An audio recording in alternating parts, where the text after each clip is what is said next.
An abalone processor often wears a few hats. One of my hats is General Manager of Tasmanian Seafoods Margate, a second-generation processor of abalone in Tasmania. Another of those hats is the Vice President of the Tasmanian Abalone Council. My name is Darvin Hansen. I'd like to thank the Seafood COC for sponsoring my journey through the program. I applied for the NSILP because Joey McKibben, President of the TAC, had previously undertaken and highly recommended the program. I recognised that I needed guidance on chairing meetings, and beyond that, I was not sure what I would learn. However, I knew that once here, I would find ideas and practices that were valuable and that I would take notes, many of them, and learn I did. Perhaps the most valuable thing I've adopted from the program is to consider every opportunity for leadership as, not unlike a sport, a performance to reflect on and figure out how to improve. Another thing I realized was that in the last few months, in most meetings, I've written notes to follow up on, and not followed up on enough of them. In fact, hardly any of them. So I need to pare down some commitments or delegate more jobs, maybe hire someone. Over the past 3 months, I have started doing this and it's slowly getting easier. Now, I'll cover the future directions of our Starfish Strategy Group projects. Where to from here? Firstly, the Australian Collectible Cards and Album.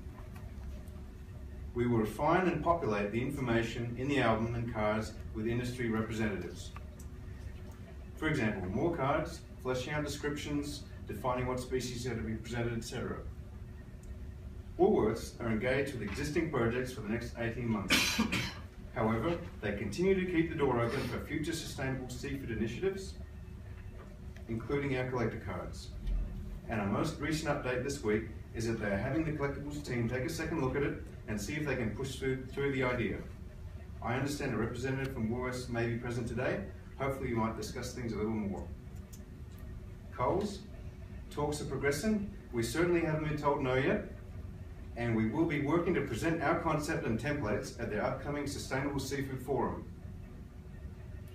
Given that we are contending with Finding Nemo and the like, it can sometimes be a challenge to convince the average person in Australia that we do have many sustainable fisheries and in fact have been world leaders in sustainable fishing and responsible harvesting.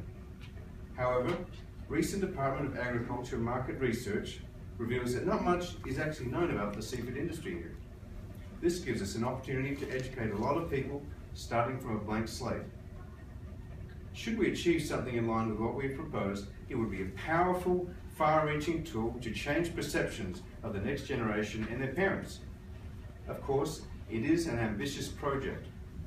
Should it not be taken up immediately, no doubt a seed has been planted within the minds of a few major players whose mutual and stated interest it is to have the public understand that their seafood is sustainable.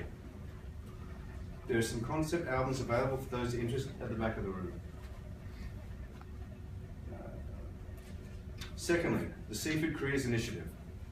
In the long term, we hope to cover a diverse number of careers across all sectors in the seafood industry. To be successful, our blogs need to be updated regularly. Therefore, the group are looking at getting a nationally recognised skills and training organisation to partner and add value to the blog. We've just begun a LinkedIn page for the past and present NSILP participants. Our main aim is to provide a database of people to provide profiles in the future, 2 profiles per month. Since placing the blog on Facebook, we've had a comment from the New South Wales Fishing Industry Training Committee regarding further linking of our project.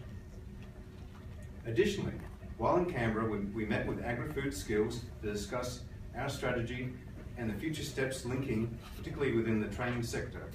From this, we look to link with the Regional Development Australia, the Foundation for Rural and Regional Renewal that provides grants within the ABC Haywire program to allow young people to travel around Australia working in the seafood industry. And the Education Department, as they are currently looking to update the My Futures profiles. When I look back on it, I think, wow, how did we achieve all that in the last 6 months with the lives we already lead? To wrap up, I have to congratulate and thank the rest of the Starfish team for stepping up and showing leadership in so many ways during the last 6 months. I learned a lot from each of you. Thank you. And to summarise, I'll hand you over to the last, but by no means the least, member of our group, Jonathan Davey.